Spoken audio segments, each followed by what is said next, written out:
Ram Hare Hare Hare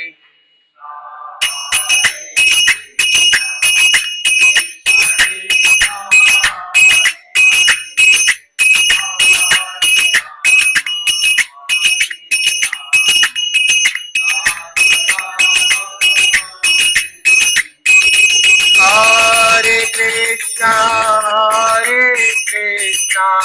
Krishna Krishna, Hare Hare, Hare Ramo, Ramo Ramo, Hare Hare, Hare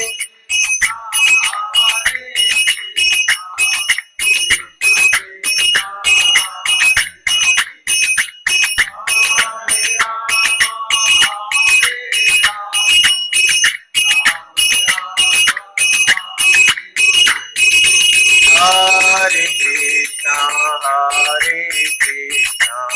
Krishna Krishna, Hare Hare, Hare Ramo, Rama Rama, Hare Hare, Hare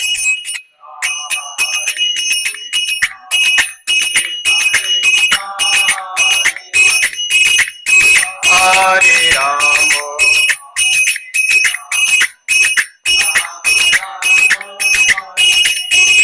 Hare Krishna, Krishna Krishna, Hare Hare, Hare Ramo, Rama Rama, Hare Hare, Hare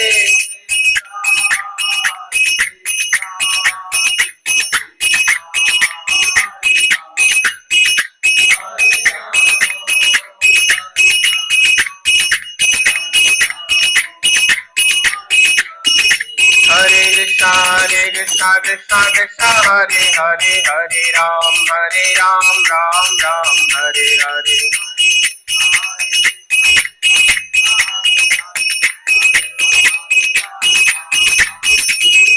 Hare Krishna, Krishna Krishna, Hare Hare, Hare Ram, Ram Ram, Hare Hare.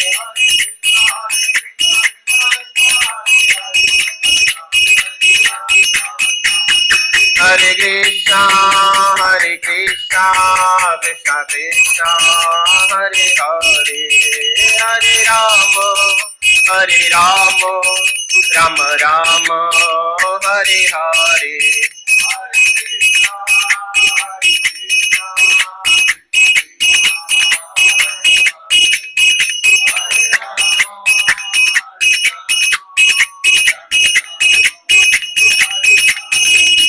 जय राधा गोपीनाथ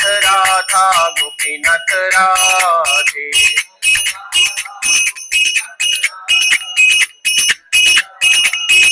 जय राधा श्याम सुंदर राधे,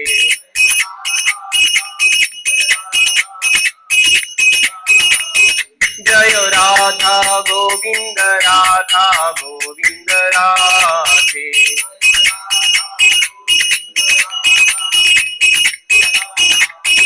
जय जगन्नाथ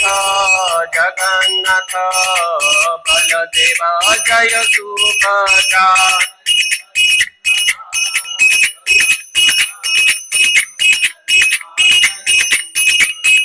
निताय गौर हरि बोल, हरि बोल, हरि बोल, निताय गौर हरि बोल, निताय गौर हरि।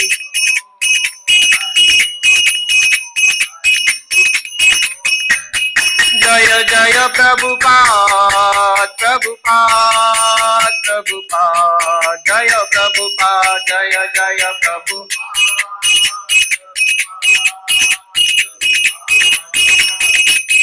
जय जय गुरुदेव, जय गुरुदेव।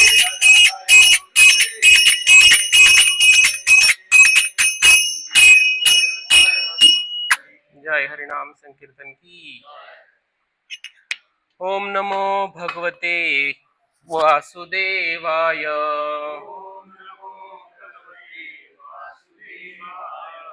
ओम नमो भगवते वासुदेवाय। ओम नमो भगवते वासुदेवाय। नारायणं नमस्कृत्यं नरं चैव नरोत्तमं देवीं सरस्वतीं व्यासं ततो जयमुदीरयेत्। नष्टप्रायेषु भद्रेषु नित्यं भागवत सेवया भगवती उत्तम श्लोके भक्तिर्भवति नैष्टकी। कृष्णाय वासुदेवाय देवकी नंदनाय च नंदगोपकुमाराय गोविंदाय नमो नमः। हरे कृष्णा. सर्वांचं स्वागत आहे आजच्या भागवतम क्लासमध्ये. माझी पात्रता नाहीये पण तरी तुम्ही सांभाळून घेता त्याबद्दल तुमचे मंदिर व्यवस्थापन समितीचे खूप खूप धन्यवाद. विशेष करून श्रीमान नंददुलाल प्रभूजींचे. आज आपण श्रीमद भागवतम स्कंद पहिला अध्याय 3 आणि श्लोक क्रमांक 19 पाहत आहोत.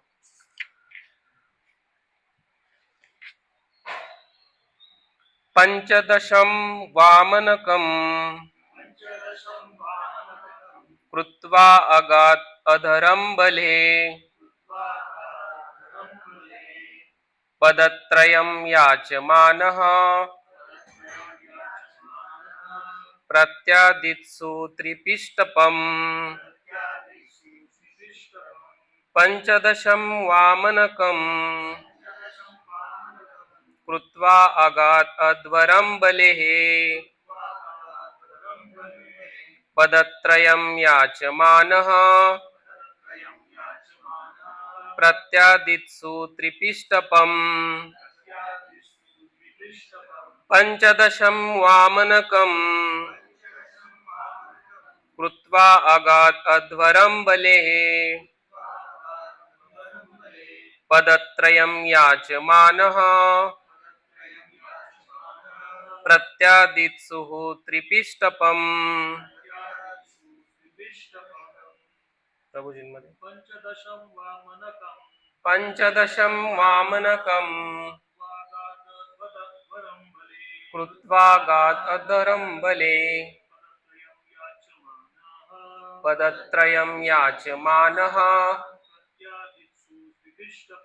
प्रत्यादित्सु त्रिपिष्टपम्. पंचदशं वामनकम्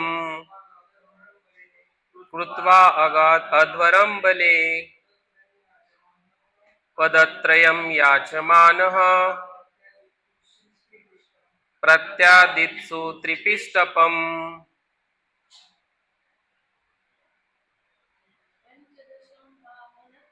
पंचदशं वामनकम् कृत्वा आगात् अध्वरं बलेः पदत्रयं याचमानः प्रत्यादित्सु त्रिपिष्टपम्. हरे. पंचदशं वामनकम् कृत्वा आगात् अध्वरं बले पदत्रयं याचमानः प्रत्यादित्सु त्रिपिष्टपम्. हरे कृष्ण. शब्दार्थ.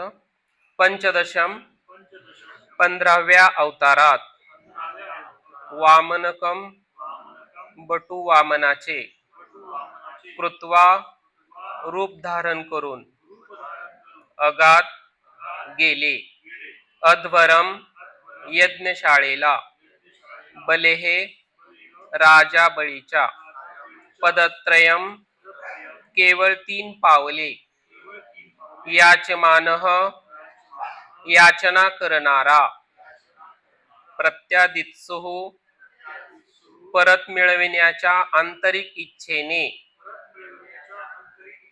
त्रिपिष्टपम त्रैलोक्याचे राज्य. भाषांतर श्रील प्रभुपादजींद्वारे.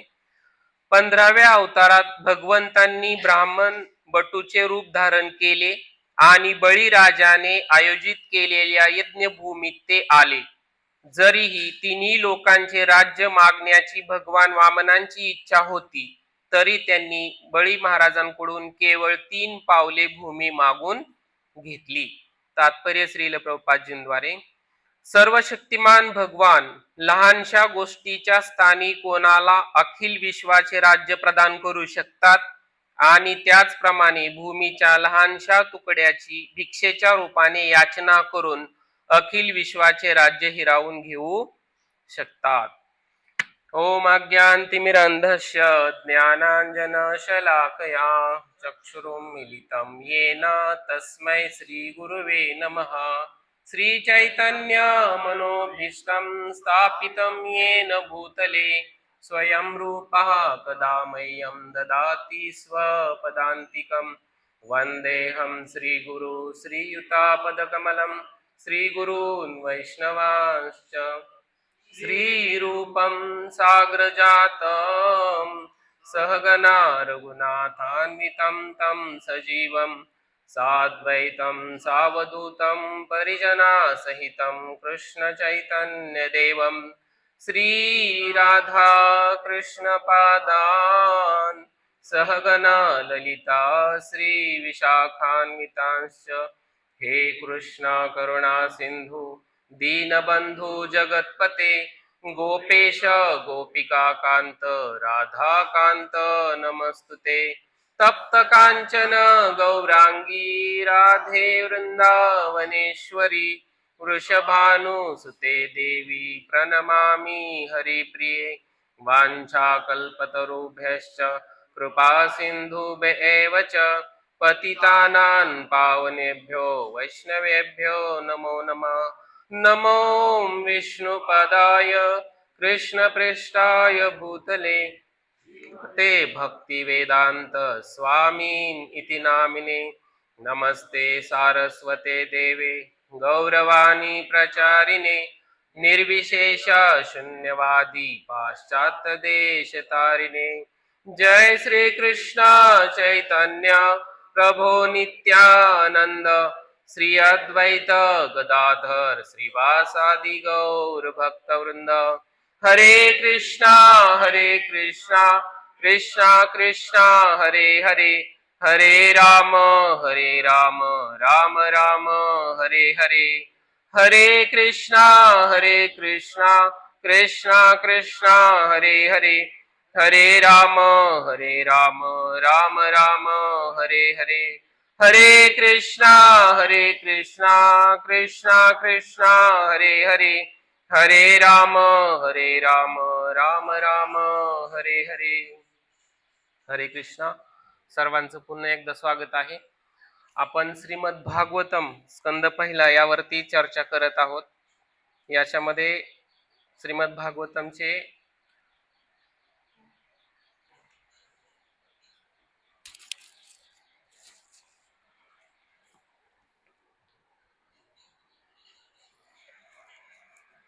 जे पहिल्या अध्यायातील जे श्लोक आहेत ते बऱ्याच आपल्या वरिष्ठ भक्तांनी तुमच्या बरोबर शेअर केलेत.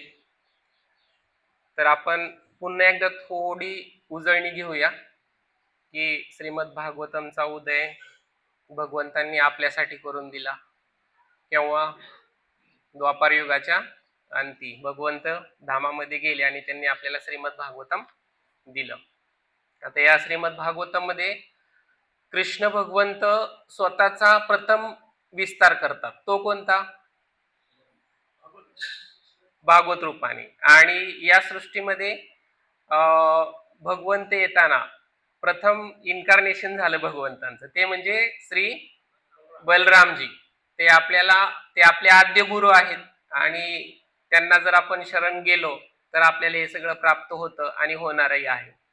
त्यानंतर भगवंतांनी स्वतःच्या पहिल्या चतुर्युगामध्ये वासुदेव, संकर्षण, अनिरुद्ध आणि प्रद्युम्न हा विस्तार घेतला आणि त्यानंतर परत संकर्षणजींपासून दुसरं चतुर्व्यूह ते म्हणजे परत वासुदेव, संकर्षण, प्रद्युम्न आणि अनिरुद्ध आणि तर परत संकर्षणजींपासून 3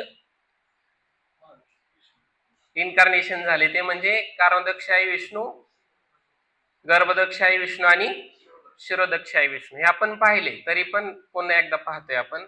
आणि त्यानंतर परत भगवंतांनी श्रीमद भागवतम मध्ये आपण चर्चा केली की पहिला अवतार घेतला तो म्हणजे चतुष्कुमारांच्या रूपामध्ये 27 अवतार. त्याचं पण आपण चर्चा केली श्रीमद भागवतमच्या रूपाने. त्यानंतर दुसरा अवतार घेतला वराह अवतार, तो म्हणजे लीला अवतार झाला. आणि वराह अवतारामध्ये कोणत्या 2 राक्षसांचा वध केला? का एका राक्षसाचा वध केला. कोणत्या? हिरण्याक्षचा वध केला आणि पृथ्वी मातेला स्थानापन्न केलं. त्यानंतर तिसऱ्या अवतारामध्ये आपण चर्चा केली श्रीमंत नारदजींची, तो भगवंतांचा 27 अवतार.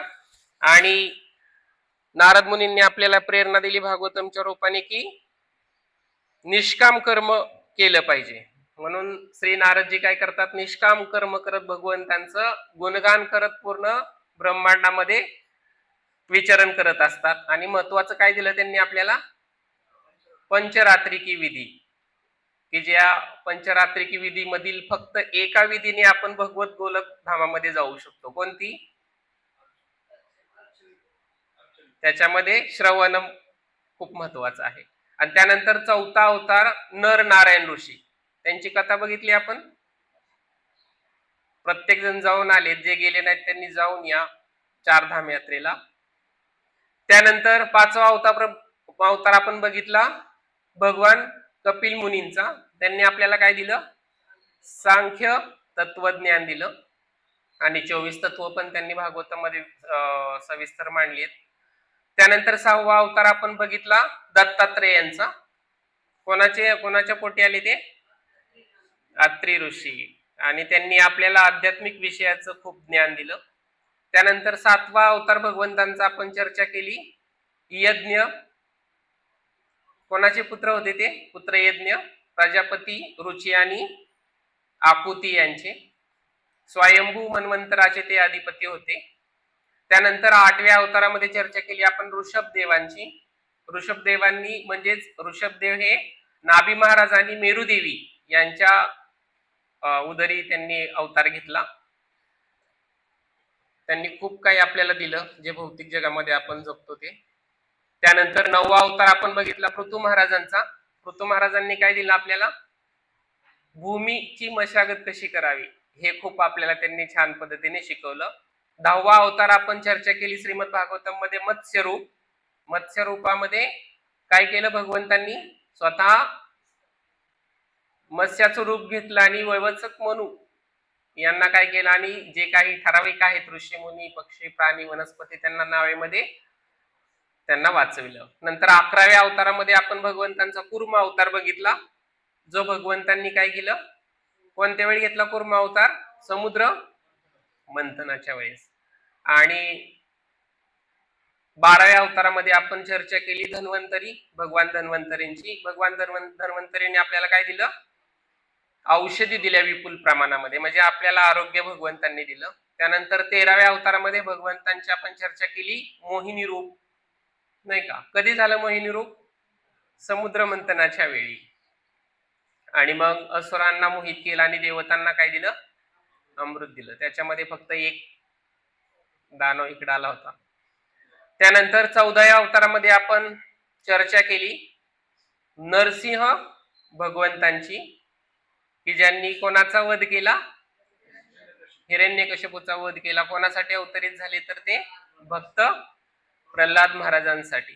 आणि आता आपण 15व्या अवतारामध्ये चर्चा करणार आहोत भगवान वामनदेव, वामन रूप. आणि ते कोणासाठी आले? बली महाराजांसाठी. मग आपण आता बली महाराजांची सविस्तर चर्चा करण्या अगोदर आपण पाहूया थोडीशी माहिती की या सृष्टीची ज्यावेळेस निर्मिती होणार होती त्यावेळेस निर्मिती झाल्यानंतर साहजिकच आहे आपल्याला माहिती आहे श्री विष्णूंच्या नाभी कमलामधून कोण प्रकट झाले नाभी कमलावरती? ब्रह्मदेव प्रकट झाले. ब्रह्मदेवांनी सुरुवातीला त्यांना काही माहित नव्हतं काय करायचं, परंतु ज्यावेळेस त्यांना एक शब्द ऐकू आला, कोणता? तप. त्यावेळेस त्यांनी तप करायला सुरुवात केली आणि त्यानंतर सृष्टीची निर्मिती कशी करावी हे भगवंतांनी त्यांना ज्ञान देऊन टाकलं. पण त्यानंतर मग भगवंतांचे बरेच पुत्र भगवंत ब्रह्मदेवांनी त्यांच्या उदरामधून नारदजींचा जन्म झाला, त्यांच्या अंगुष्ठापासून दक्ष महाराजांचा जन्म झाला, त्यांच्या प्राणापासून वशिष्ठ ऋषींचा जन्म झाला, ब्रह्मदेवांच्या त्वचेपासून भृगु ऋषींचा जन्म झाला, ब्रह्मदेवांच्या हातांपासून क्रतू ऋषींचा जन्म झाला, नाभीपासून प्रलयांचा जन्म झाला, त्यांच्या ब्रह्मदेवांच्या कानापासून पुलत्स्य ऋषींचा जन्म झाला, त्यांच्या ब्रह्मदेवांच्या मुखापासून अंगिरा ऋषींचा जन्म झाला आणि भगवंतांच्या नेत्रापासून अत्री ऋषींचा जन्म झाला. आणि मग ब्रह्मदेवांच्या मनापासून कोणाचा जन्म झाला असेल? मारीच. आणि मग मारीच आणि कर्दम या दोन ऋषींचा जन्म झाला आणि त्यानंतर कश्यप यांचा जन्म झाला. कोणापासून? मारीच आणि कर्दम ऋषी आणि कला यांच्यापासून. आणि कश्यप आणि पौर्णिमा यांचा जन्म झाला. आपल्याला माहिती आहे की कश्यप हे नाव आपण बरेच वेळा ऐकलंय इस्कॉन मध्ये आल्यानंतर. कधी कश्यप गोत्राचा आपण उच्चार करतो किंवा कश्यप गोत्रामध्ये आहोत असं कधी म्हणतो की भागवतामध्ये सांगितले की ज्यांचं काहीच गोत्र कोणाला माहित नाही. आपल्या वैष्णवांचं काय गोत्र आहे काय नाही आपल्याला माहित नसतं. मग ज्यावेळेस आपण म्हणतो की मी कोणत्या गोत्रामध्ये आहोत, तर विशेष म्हणजे ब्राह्मण आणि वैष्णव हे कश्यप गोत्रामध्ये असतात. त्याच्यामुळं तुम्ही कधी ऐकलं असेल ज्यावेळेस होम आपल्याकडे होतो त्यावेळेस आपल्याला सांगितलं जातं की आपण कश्यप गोत्रामध्ये आहोत. मग कश्यप ऋषी हे आपल्यासाठी खूप महत्वाचे आहेत. मग कश्यप ऋषींना दोन पत्न्या होत्या, ते पण सर्वांना ठाऊक आहेत. कोण होत्या दोन पत्न्या? अदिती आणि दिती किंवा दिती आणि अदिती. मग अदिती ह्या ज्या आहेत माता, त्यांनी कोणाला जन्म दिला? देवतांना जन्म दिला. आणि दितींपासून दैत्य. ही कथा तुम्ही बऱ्यापैकी महाअवतार नरसिंह याच्यामध्ये ती पाहिली आहे. तर हे जे आहेत अदिती यांच्यापासून देवांचा जन्म झाला, त्याच्यामध्ये सर्व देव आहेत. दितींपासून दैत्य, ह्याच्यामध्ये दोन प्रमुख, ते म्हणजे हिरण्याक्ष आणि हिरण्यकश्यपू. आणि त्यांच्या बऱ्याच आहेत शास्त्रामध्ये, जवळजवळ 17 आणि त्यापेक्षा जास्त भार्या सांगितल्या. तर त्याच्यामध्ये विनता आहे, त्यांच्यापासून गरुडजींचा जन्म झाला. कद्रू आहे, त्यांच्यापासून सर्व नागवंशांचा जन्म झाला. आणि सुरसा पण आहे, त्याच्यापासून राक्षसांचा जन्म झाला. आणि सुरभी आहे, त्यांच्यापासून गाय. आणि मुनी आहेत, त्यांच्यापासून अप्सरांचा जन्म झाला. आता हे आपण पाहिलं. त्याच्यानंतर आता आपण पाहूया की कश्यप ऋषी आणि अदिती, त्याच्यापैकी दिती आहे, त्याच्यापासून राक्षसांचा जन्म झाला. त्याच्यामध्ये हिरण्याक्ष आणि हिरण्यकश्यपू. आणि मग हिरण्यकश्यपू यांची 4 मुलं. कोणती कोणती? हा, प्रल्हाद, आल्हाद, अनुलाद आणि सनलाद. तर ही 4 मुलं आहेत. त्याच्यापैकी ज्यांनी आपल्याला भागवतमचं खूप छान पाठ केलं ते म्हणजेच प्रल्हाद महाराज. परमपूज्य राधानाथ महाराज राधानाथ महाराज 2 कथा नेहमी भक्तांना सांगतात नेहमी. ते म्हणजे भक्त प्रल्हाद महाराज आणि भक्त ध्रुव महाराज यांची. कारण त्यांपासून आपण खूप काही शिकू शकतो आणि आपलं आध्यात्मिक ज्ञान, आपली आध्यात्मिक प्रगती करू शकतो. त्या कथा सर्वांना माहिती आहेत. त्यानंतर प्रल्हाद महाराजांचे पुत्र, त्यांचं नाव विरोचन. आणि प्रल्हाद महाराजांना ज्यावेळेस विरोचनांचा जन्म झाला त्यावेळेस विरोचन हे खूप शूरवीर होते. परंतु राक्षसांचे गुरु शुक्राचार्य यांनी सांगितलं की हा जो विरोचन आहे हा जास्त काळ या पृथ्वीवरती राहू शकणार नाही, त्याचा अकाली मृत्यू होईल. म्हणून हे जे शुक्राचार्य होते त्यांनी विनंती केली प्रल्हाद महाराजांना की तुम्ही काय करा, त्याला सांगा की तुला काय करावं लागेल, एक 10 वर्ष तपश्चर्या करावं लागेल. आणि 10 वर्ष कोणाची तपश्चर्या करायची, तर सूर्यदेवाची तपश्चर्या करायची. हे विरोचन राजे जे होते, महाराज होते, ते नम्र होते. त्यामुळे त्यांनी प्रल्हाद महाराजांनी सांगितलं की लगेच विनंती स्वीकारली आणि तपश्चर्येला 10 वर्ष निघून गेली. परंतु त्यांना काहीच माहित नव्हतं याबद्दल किंवा तपश्चर्या का करायची. पण आपण मात्र विचारलं असतं आपल्या वडिलांना, मी का जायचं, का संन्यास घ्यायचा मी, किंवा का संसार सोडायचा, तर तसं त्यांनी काही केलं नाही. तर ते डायरेक्ट 10 वर्ष तपश्चर्याला केली. 10 वर्ष तपश्चर्या पूर्ण झाल्यानंतर त्यांना सूर्यदेव प्रसन्न झाले आणि सूर्यदेवांनी त्यांना सुवर्ण मुकुट प्रदान केला. तर ते सूर्यदेव म्हणाले की हा सुवर्ण मुकुट तू कधीही काढायचा नाही. आणि मग तो विरोचन महाराज घरी आले आणि प्रल्हाद महाराजांना सांगितलं की अशी माझी तपश्चर्या पूर्ण झाली आहे, मला सूर्यदेव प्रसन्न झालेत आणि मला त्यांनी सुवर्ण मुकुट दिला आहे. तर मग प्रल्हाद महाराजांना आणि शुक्राचार्यांना पण खूप आनंद झाला. आणि त्यानंतर मग त्यांनी कारण सांगितलं की तुझा अकाली मृत्यू होणार होता, म्हणून तुला आम्ही ही तपश्चर्या करायला सांगितली, आणि हा जो तुला मुकुट मिळालेला आहे तर तुला तो चिरंजीवी राहण्यासाठी आहे, तो हा मुकुट कधीही काढू नकोस. परंतु काही कारणाने ते जंगलामध्ये गेले होते, पती पत्नी विरोचन आणि त्यांची पत्नी विशालाक्षा असं नाव आहे तिचं. तर त्यानंतर मग काही फसव्या वृत्तीमुळं त्यांना राक्षसांनी काय केलं, एक पान दिलं, म्हणजे प्यायला दिलं, की त्याच्यामधून गुंगीचं औषध दिलं, आणि गुंगीचं औषध दिल्यामुळे ते दोघे जण पण झोपले आणि त्यानंतर त्यांचा मुकुट मात्र काढून घेतला गेला. आणि त्यानंतर मग विरोचन महाराजांचा पण काय झाला, अकाली मृत्यू झाला. हे भगवंतांचं निश्चित असतं, ठरवलेली लीला. परंतु आपण किती जरी संसारामध्ये कितीही तपश्चर्या करून काही मिळवण्याचा प्रयत्न केला, संपत्ती मिळवण्याचा प्रयत्न केला, तरीही आपण या मर्त्य युगामध्ये कायमस्वरूपी राहू शकत नाही. हे या कथेमागचं गोड आहे, की शास्त्र आपल्याला सांगतं की आपण या ठिकाणी चिरकाल राहणार नाही. तरीही आपण कितीही आपल्या गोष्टी मला पाहिजे या आपण करत असतो. तर यापासून आपण काय करायला पाहिजे, स्वतःला वाचविलं पाहिजे. 10,000 वर्ष तपश्चर्या करूनही अकाली मृत्यू येतो. म्हणजे आपण किती जरी तपश्चर्या केली भौतिक गोष्टीसाठी तर आपल्याला ते साध्य नाही. म्हणून आपण काय केलं पाहिजे, 10,000 वर्ष जगन्नाथ बलदेव सुभद्रा महाराणींची तपश्चर्या करायला पाहिजे, तर आपण भगवत धामात जाऊ शकू. त्यानंतर मग पुढे कथा येते की ज्यावेळेस स्वर्गाधिपती इंद्र हे आणि बली महाराज या दोघांनी मिळून ठरवलं होतं, काय ठरवलं होतं, की समुद्रामध्ये खूप काही अनेक औषधी वनस्पती आणि गुड वस्तू आहेत त्या मिळवायच्या. आणि त्यानंतर मग त्यांनी काय केलं, समुद्र मंथन केलं. ही लीला आपण भागवतमच्या अगोदरच्या श्लोकामध्ये पाहिलेली आहे. आणि मग त्यासाठी भगवंतांनी कोणता अवतार धारण केला होता, कूर्म अवतार. आणि कोणता पर्वत घेतला होता, मेरू पर्वत. आणि कोणाला रसीच्या रूपामध्ये घेतलं होतं, वासुकींना. आणि त्यानंतर मग सर्वात प्रथम काय निघालं समुद्रामधून, हलाहल विष निघाला. आणि ते विष कोणीही घेत नव्हतं, शिवजींनी घेतलं आणि ते कुठं धारण केलं, कंठामध्ये. मग त्या शिवजींनी कंठामध्ये विष धारण केलं आहे, त्याच्यामधून आपण काय शिकलोय, की संसारामध्ये, या भौतिक संसारामध्ये ज्या काही अनेक घटना आहेत, काय गोष्टी आहेत ज्या आपण कानाने ऐकतो, त्या कुठं ठेवाव्यात, शक्यतो इथं ठेवाव्यात. सगळ्याच नाही, ठराविक गोष्टी इथं ठेवायच्या.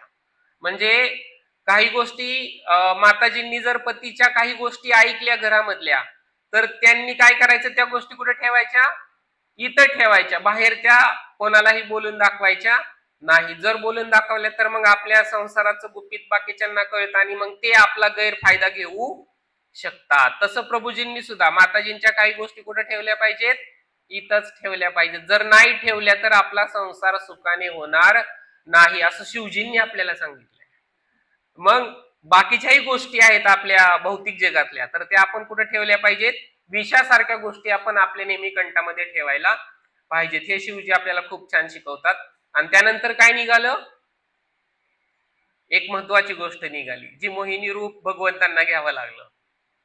अमृत निघालं, अमृत कलश निघाला. आणि त्यानंतर मग काय सुरू झाली, देव आणि दानवांमध्ये भांडणं सुरू झाली की आम्ही घेणार आम्ही घेणार आम्ही घेणार, परंतु ज्यावेळेस हलाहल विष निघालं त्यावेळेस कुणीही घेत नव्हतं, सगळे पळून जात होते. पण अमृत निघालं की सर्वजण त्याकडे आकृष्ट होतात. तसंच आहे आपलं सुद्धा. असतील चित्त तर अशी मन आहे. जर आपल्याकडे काही असतील चित्त तर आपल्याला बघा सगळेजण मित्र वगैरे नातेवाईक आपतेष्ट आपल्या जवळ येतात. परंतु आपल्या जवळ जर आर्थिक परिस्थिती किंवा आपल्यावर जर संकट आलं तर आपल्या बाजूला कोणीही उभा राहत नाही. सत्वशील पत्नी किंवा आई वडील उभे राहतात पण बाकीचे उभा राहत नाहीत. कथा आहे ना की स्मशानापर्यंत कोण जातं आणि त्याच्यानंतर कोण आपल्या बरोबर येतं, ही कथा सर्वांना माहिती आहे. आहे माहिती. त्यानंतर मग हे अमृत निघालं आणि मग ते वाटून घेण्यासाठी भगवंतांना मोहिनी अवतार धारण करावा लागला. आणि मग मोहिनी अवतारामध्ये भगवंतांनी काय केलं, सर्व अमृत देवांना देऊन टाकलं.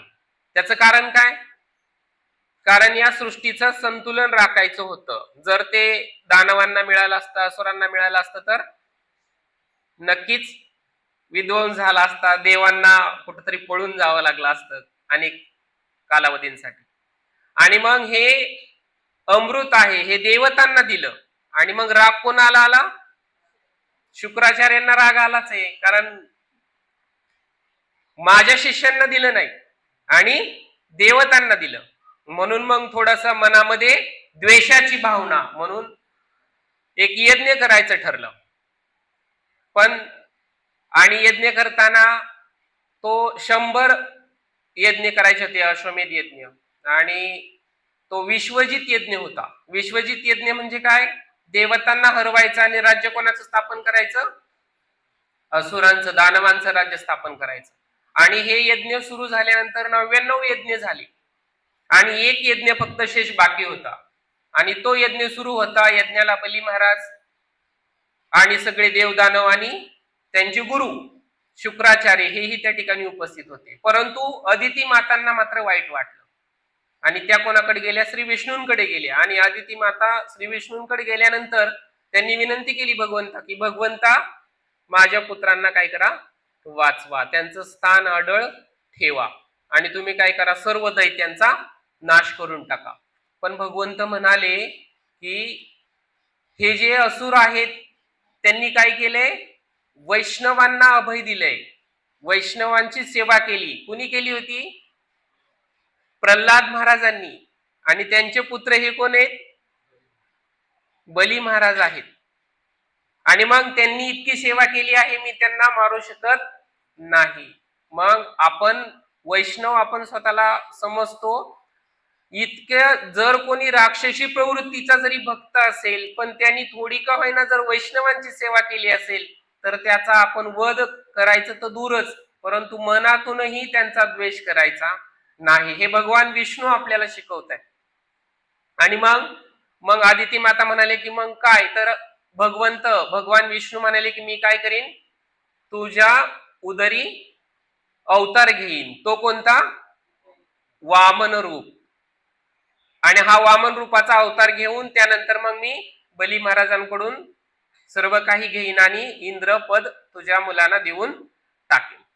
आणि मग ज्यावेळेस हा 100वा यज्ञ सुरू होता आणि तो 100वा यज्ञ सुरू होता त्यावेळेस भगवान वामन देव हे 5 वर्षाच्या लहान मुलाच्या रूपामध्ये अवतीर्ण झाले. कोणाच्या उदरी, अदिती मातांच्या उदरी प्रकट झाले. आणि त्यानंतर मग ते जे खूप मोहक रूप आहे वामन भटूंच, ते कोणाचे भाऊ झाले, मग अदितींच्या उदरी जन्माला आले म्हटल्यानंतर इंद्र पण अदितींचे पुत्र आहेत. म्हणून इंद्रदेव आणि वामन देव, त्यांचं नाव उपेंद्र, इंद्र आणि उपेंद्र म्हणजे छोटा भाऊ, बरोबर आहे, वामन देव.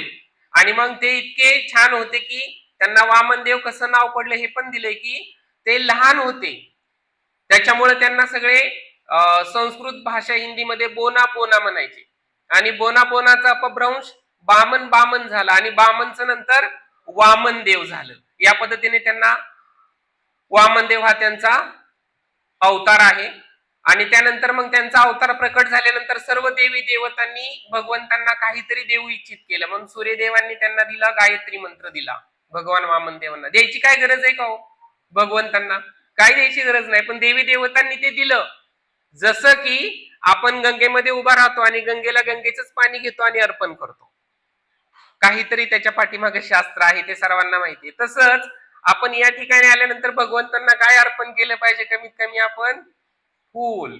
म्हणून श्रीमद शास्त्रामध्ये दिलंय की पत्रम पुष्पम फलम तोयम यो मे भक्त्या प्रयच्छति. भगवंतांना आपण काहीतरी देण्याचा प्रयत्न केला पाहिजे. हे आपण हे देव देवतांकडून शिकू शकतो. तर सूर्यदेवांनी वामन देवांना काय दिलं? गायत्री मंत्र दिला. त्यानंतर पृथ्वी देवी आहे, त्यांनी काय दिलं भगवंतांना?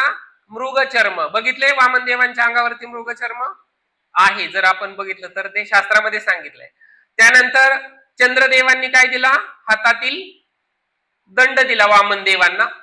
आणि स्वर्ग देवता जे आहेत त्यांनी त्यांना काय दिला? छाता दिला. छाता बघितलाय सर्वांनी, वामन देवाच्या डोक्यावरती आहे. शिवजींनी त्यांना रुद्राक्ष माला दिली आणि कुबेरांनी भिक्षा पात्र दिले आणि अन्नपूर्णा देवींनी त्यांना प्रथम भिक्षा दिली. या पद्धतीने वामनदेव सज्ज झाले आणि वामनदेव सज्ज झाल्यानंतर वामनदेवांना पटकन एक येऊन मेसेज दिला गेला की भगवंता तुमचा आता अवतार झालाय, परंतु तुमचा अवतार कार्य आता पटकन 100वा जो यज्ञ चालू आहे, विश्वजित यज्ञ, अश्वमेघ यज्ञ, त्या ठिकाणी जायचं आहे. त्याच्यामुळे मग भगवंत ज्या ठिकाणी यज्ञ चालू होता त्या ठिकाणी आले आणि काय म्हणाले? ओम भवती भिक्षाम देही. हा शब्द कोणी ऐकला? बली महाराजांनी ऐकला. आणि बली महाराजांनी शब्द ऐकल्या ऐकल्या त्यांनी जी आहुती द्यायला सुरुवात केली होती शेवटची, ती थांबवली पटकन. आणि बघितलं तर कोण? ब्राह्मण भिक्षुक आले, वामनदेव दारामध्ये उभे आहेत. आणि प्रल्हाद महाराजांचे नातो असल्यामुळं त्यांच्या हृदयामध्ये ती भक्ती जागृत आहे आणि आलेल्या अतिथीला आपण काहीतरी दिलं पाहिजे पटकन, ही ती मनीषा आहे. मग आपण सुद्धा आपल्या घरी जर कोणी आपल्या घरी मागायला आलं, मग कोणीही असूयात आपल्या या भौतिक जीवनामध्ये, तर आपण त्याला काहीतरी दिलं पाहिजे. पण खाण्याची वस्तू दिली पाहिजे, लक्ष्मी देऊ नाही, त्याचा गैरवापर होऊ शकतो. जर नाही दिलं आपण तर आपण त्या ठिकाणी मृत्यू समान आहोत. मग आपण एवढं भौतिक जीवनामध्ये जगतोय, संसार करतोय, आपल्या जवळ आहे, आणि ते जर आपण नाही दिलं तर मग त्याचा काही उपयोग नाही. म्हणूनच अतिथी देवो भव हे आपल्याला सांगितलेलं आहे. आणि मग हे राजा बली महाराज पटकन उठले आणि जायला लागले. तर शुक्राचार्यांनी सांगितलं की हा महत्वाचा यज्ञ, जाऊ नकोस तू, बस या ठिकाणी आहुती दे आणि यज्ञ झाल्यानंतर उठ. परंतु बली महाराज म्हणाले नाही, मी आत्ताच जाणार. आणि मग बली महाराज उठले आणि वामन देवांजवळ गेले. आणि वामन देवांजवळ गेल्यानंतर वामन देवांची जी आभा आहे, वामन देवांना बघितल्यानंतर बली महाराज इतके प्रसन्न झाले की इतकी प्रसन्न मूर्ती आहे, आणि मग इतकी प्रसन्न मूर्ती आपल्या दारी आली आहे ना, आपण त्यांना काहीतरी द्यायला पाहिजे. वामन देवांची खूप त्यांनी प्रशंसा केली. जसं की आपण भगवंतांचं श्लोक गातो आणि भगवंतांचे काय करतो? गुणगान करतो, त्यांच्या लीलांचं वर्णन करतो मनामध्ये. त्यामुळे भगवंत प्रसन्न होत असतात. आणि मग बली महाराजांनी सांगितले की काय पाहिजे तुम्हाला सांगा. ते इतके प्रसन्न झाले की ते म्हणाले तुम्हाला सोनं पाहिजे का? तुम्हाला माझं राज्य पाहिजे का? तुम्हाला जे काही पाहिजे आहे ते मागा. आता ती इतकी छान मूर्ती आहे, विनोदाचा भाग म्हणून सांगतो की तुम्हाला लग्न करायचं आहे का? इतके सुंदर आहात तुम्ही. तर वामनदेव म्हणाले की मला काहीही नको, मला फक्त काय पाहिजे? 3 पावले जमीन पाहिजे, भूमी पाहिजे. राजा म्हणाले तुम्ही माझी चेष्टा करताय का? माझ्याकडे इतकं सगळं काही असताना तुम्ही फक्त 3 पावले जमीन मागता, म्हणजे माझी तुम्ही खरंच चेष्टा करताय असं मला वाटतं, असं वामन देवांना बली महाराज म्हणाले. आणि तेवढ्यामध्ये शुक्राचार्यांनी आपल्या ध्यान अवस्थेमध्ये बघितलं की हे वामन देव म्हणजे दुसरे तिसरे कोणी नाहीत, तर ते कोण आहेत? भगवान विष्णू आहे, जे आपले कोण आहेत? शत्रू आहेत. आणि जर बली महाराजांनी जर ह्यांना काही द्यायचा प्रयत्न केला तर काय होईल? काहीतरी वितुष्ट होईल आणि आपलं सगळं पुन्हा हातात आलेलं जिंकलेलं निघून जाईल. कारण सर्व ब्रह्मांडामध्ये त्यांनी सत्ता स्थापन केली होती, सर्वांना देवी देवतांना काय केलं होतं? हरवून टाकलं होतं देवदानव या संग्रामामध्ये. आणि त्यानंतर मग शुक्राचार्य म्हणाले की तू 3 पावले जमीन देऊ नकोस, हे विष्णू आहे, तुझं सगळं हिरावून घेतील.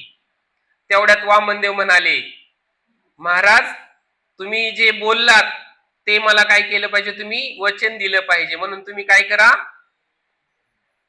शपथ घ्या. थोडक्यामध्ये काय करा, शपथ घ्या. आणि मग वामनदेव स्वतःच कमंडलू मधलं पाणी घेतात आणि राजाला सांगतात की राजा तुम्ही काय करा, संकल्प घ्या. संकल्प घेतल्यावरतीच मी ते मान्य करीन. आणि मग इकडं इकडं उलाघाल चालली शुक्राचार्यांची. आता काय खरं नाही, सगळी संपत्ती जाणार राजाची. आणि मग राजाची संपत्ती गेली की मलाही काही मिळणार नाही. शास्त्र या ठिकाणी असं सांगतं की गुरु, प्रत्येकाने गुरु हा काय केला पाहिजे, योग्य आहे का हे तपासलं पाहिजे. म्हणजे काही गुरु भोंदू असतात आणि काही गुरु भोंदू असतात, ते काय करतात, आपली सगळी संपत्ती लुटून नेऊ शकतात आणि आपलं आध्यात्मिक कार्य सुद्धा भ्रष्ट होऊ शकतं. म्हणून गुरूंची आपण खूप काळजी घेतली पाहिजे, कोणाला गुरु निवडावा आणि कोणाला नाही. मी तर ठामपणे सांगेल की इस्कॉन मधले गुरु निवडा.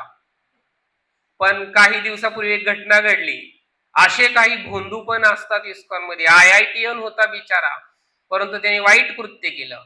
त्यांपासून पण आपण सावध राहिलं पाहिजे. आपला हा गुरु जर आपण मनाने ठरवलं, शिक्षा गुरु असेल जास्त करून, दीक्षा गुरु आपली नाही येत असे कोणी, कारण श्रील प्रभुपादांनी हिरे माणिक मोती बनवून ठेवलेत आपल्यासाठी, दीक्षा गुरु पण बनवून ठेवलेत. पण त्याच्यामधले जे काही आहे, केसाच्या टोका एवढे असे काही आहेत, त्यांचं आपण बघावं, तो राहतो कुठं, करतो काय, कोणत्या कुटुंबामध्ये आलाय, त्याची दिनचर्या कशी आहे, ते आपण नक्कीच समजून घेतलं पाहिजे, म्हणजे आपली फसवणूक होणार नाही.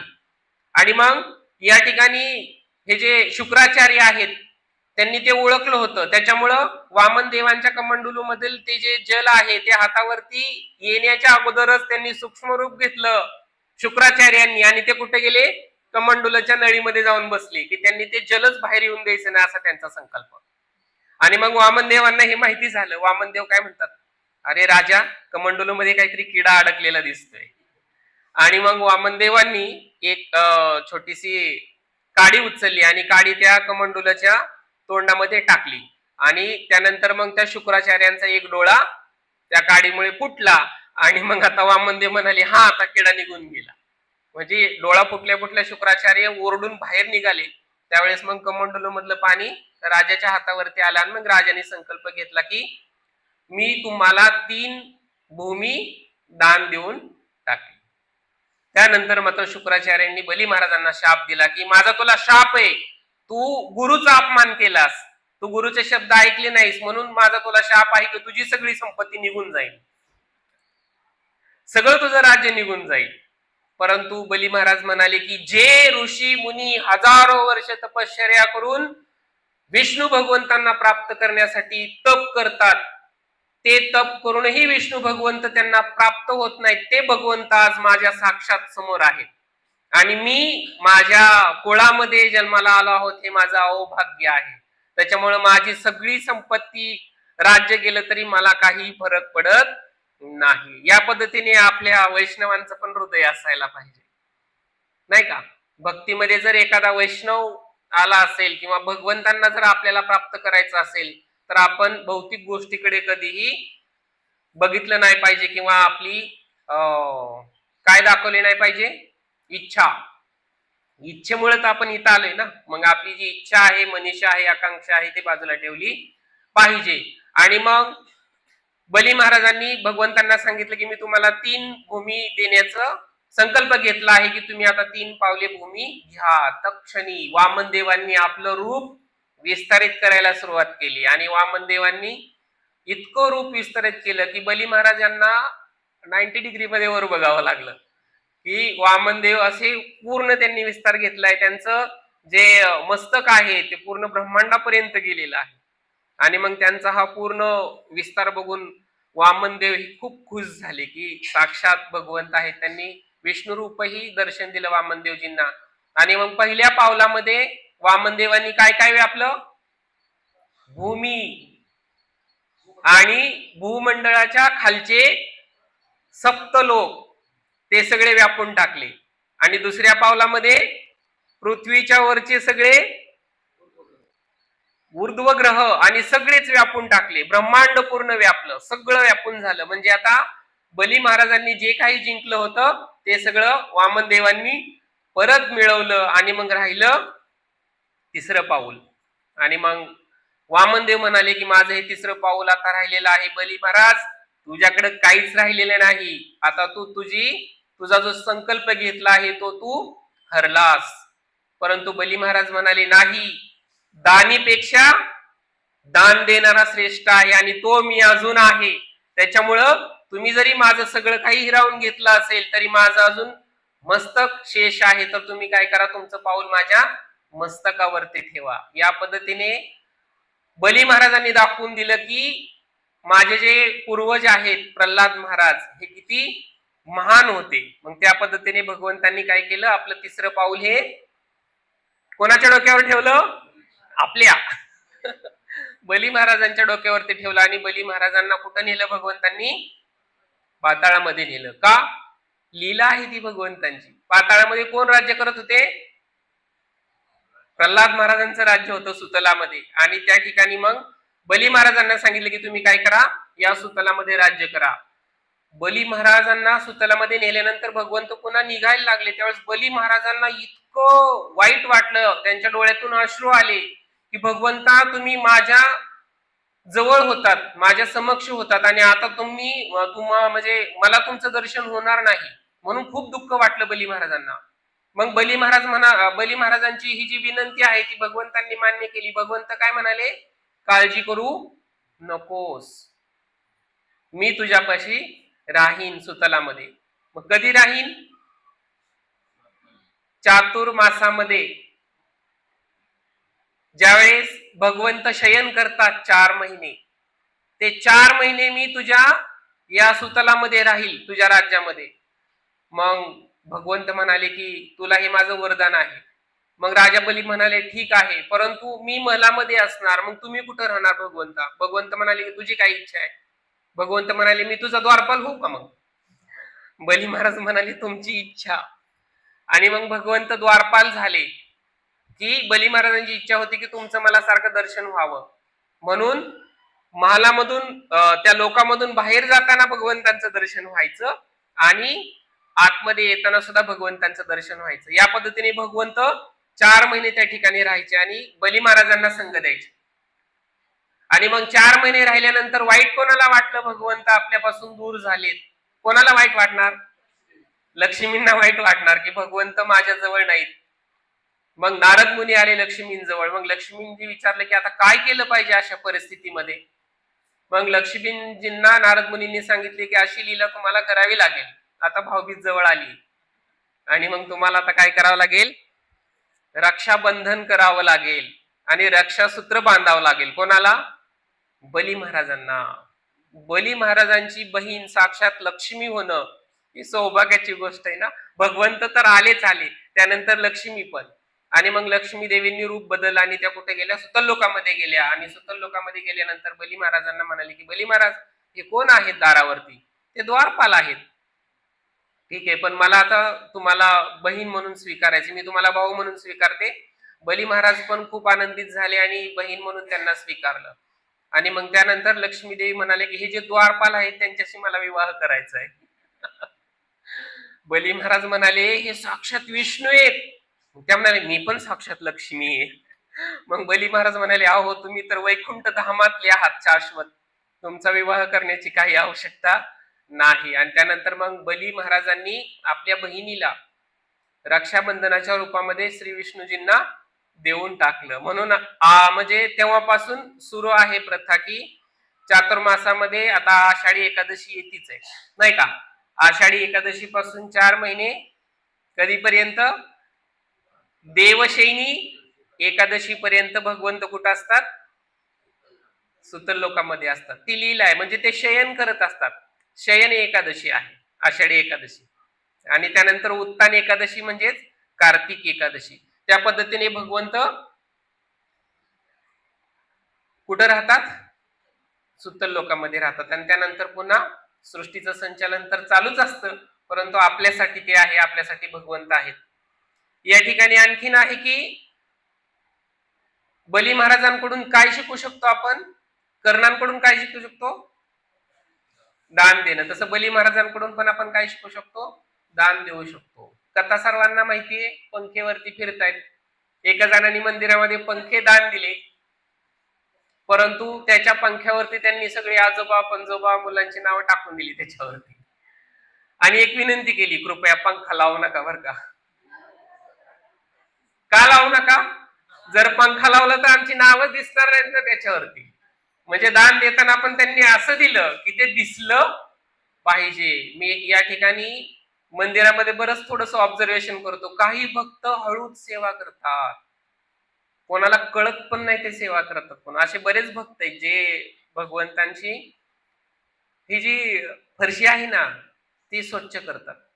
काही सेवा जर बारीक सारीक असतील, त्या भक्तांची मी नाव नाही घेत, त्यांना कळून जाईल कधी बोललो का बोललो ते, तर ते हळूच सेवा करतात आणि ते पुन्हा म्हणतात, प्रभूजी तुम्ही बघितलं होय. म्हणजे मी हळूच बघतो म्हणलं कोण काय करतंय ते.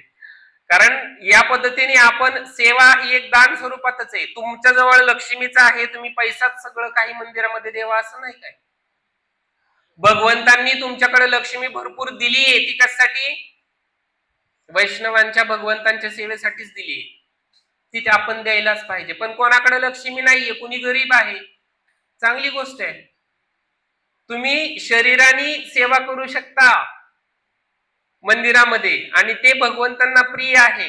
म्हणजे ज्याच्याकडे लक्ष्मी आहे ते पण भगवंतांना प्रिय, आणि ज्यांच्याकडे काहीच नाही, जे गरीब आहेत, ते सुद्धा भगवंतांना प्रिय आहे. परंतु त्यांनी, तुम्ही काय केलं पाहिजे, हृदयातून सेवा केली पाहिजे, ती भगवंतांना खूप ग्राह्य आहे. या पद्धतीने भगवंतांनी सांगितलं की अरे बली महाराज, तू जरी सगळं काही मला दिलं असलंस तरी शेवटी तू काय केलं आहे, जिंकला आहेस. या पद्धतीने भगवंत बली महाराजांवरती प्रसन्न झाले. आणि हे जे एकादशीचं आहे ते पण आपण काय केलं आहे, बघितलेलं आहे की उत्तान एकादशी, आणि सर्वांनी आता एकादशीमध्ये भाग घ्यावा अशी विनंती. घेताना सर्वजण, पंढरीला जातो ना आपण सर्वजण, कशासाठी जातो, भगवंतांना भेटायसाठी. का भेटतो, कारण भगवंत आता 4 महिने विश्रांती घेणार आहे, 4 महिने आता भगवंत आपल्याला भेटणार नाहीत. म्हणून आपण ज्यांना शक्य आहे त्यांनी एकादशीसाठी, आषाढी एकादशीला पंढरपूरला जाणं गरजेचंच आहे, जवळ आहे ना धाम आपल्या, म्हणून भूवैकुंठ आहे. आणि ज्यांना शक्य नाही त्यांनी आपल्या जगन्नाथ बलदेव सुभद्रा महाराणी मंदिरामध्ये आलं पाहिजे आणि त्यांचं दर्शन घ्यायला पाहिजे. ते तर शाश्वत आपल्या समोरच आहेत नाही का, कारण आपल्या कलियुगामध्ये जगन्नाथजीच आपल्यासाठी काय आहेत, तारणहार आहेत नाही का, जगन्नाथजी. म्हणून आता जगन्नाथ रथयात्रा पण आहे, किती तारखेला, 19 तारखेला, 19 जुलैला. तर जगन्नाथ रथयात्रेमध्ये ज्यांना सहभाग घेता येईल त्यांनी अवश्य घ्यावा, दोरीला हात लावला पाहिजे. ज्यांना शक्य नाही जगन्नाथपुरीमध्ये जाऊन जगन्नाथजींच्या रथाला दोरीला हात लावणं, त्यांनी आपल्या बारामतीमध्ये सुद्धा जगन्नाथांचा रथ म्हणजेच गौरनीता यांची पालखी येते आपल्या इस्कॉनची, त्या दोरीला हात लावण्यासाठी उपस्थित राहिलं तरी ते पुण्य तुम्हाला, त्या ठिकाणी गेल्याचं पुण्य या ठिकाणी तुम्हाला मिळून जाईल, असे आपले गुरु महाराज आपल्याला नेहमी सांगत असतात. तुमचा जास्त वेळ घेत नाही, 9:01 झालाय, थांबतो. हरे कृष्ण. कोणाचा काही प्रश्न आहे आजच्या श्लोकावरती असेल तर माझ्या मतीने उत्तर देण्याचा प्रयत्न करीन. हरे कृष्ण. आज प्रश्न विचारणारे नाहीत मला वाटते. हरे कृष्ण.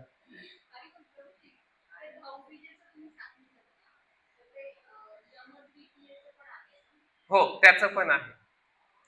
भगवंतांनी आणि लक्ष्मींनी ह्या खूप लीला केल्या आहेत, तर त्याच्यामधली ती यमदीप म्हणजे दीपावली आहे, त्याच्यामध्ये पण आहे यमजींना, आणि ही पण लीला भगवंतांनी केलेली आहे की लक्ष्मी देवींनी बली महाराजांना भाऊ मानला आणि भगवंतांना घेऊन गेल्या, कारण भगवंत त्यांच्या जवळ नाहीत आणि सातत्याने जर राहिले सुतलामध्ये तर बाकीचं विश्वास कसं होईल, म्हणून ती एक लीला आहे. हरे कृष्ण. हरी बोल. बरी महाराजांची कन्या, बली महाराजांची बहीण प्रभूची. हा, तुम्ही म्हणताय ते पुतनाचं सांगताय का? हा हा, चालेल. आपण आता पुतनाची सर्वांना कथा माहितीये. कृष्णा बुक त्यासाठी सर्वांनी आवर्जून वाचा, कारण एकदा जर कृष्णा बुक हातामध्ये घेतलं आणि वाचायला सुरुवात केली तर प्रत्यक्ष श्रील प्रभुपादजींनी चित्रच आपल्या समोर उभं केलेलं आहे. तर मी विनंती करेन तुम्हाला की ते कथा तुम्ही नक्की वाचा. हरे कृष्ण. ग्रंथराज श्रीमद भागवतम की, श्रील प्रभुपाद की, अनंत कोटि वैष्णव वृंद की, नामाचार्य श्रील हरिदास ठाकुर की. हरे कृष्ण.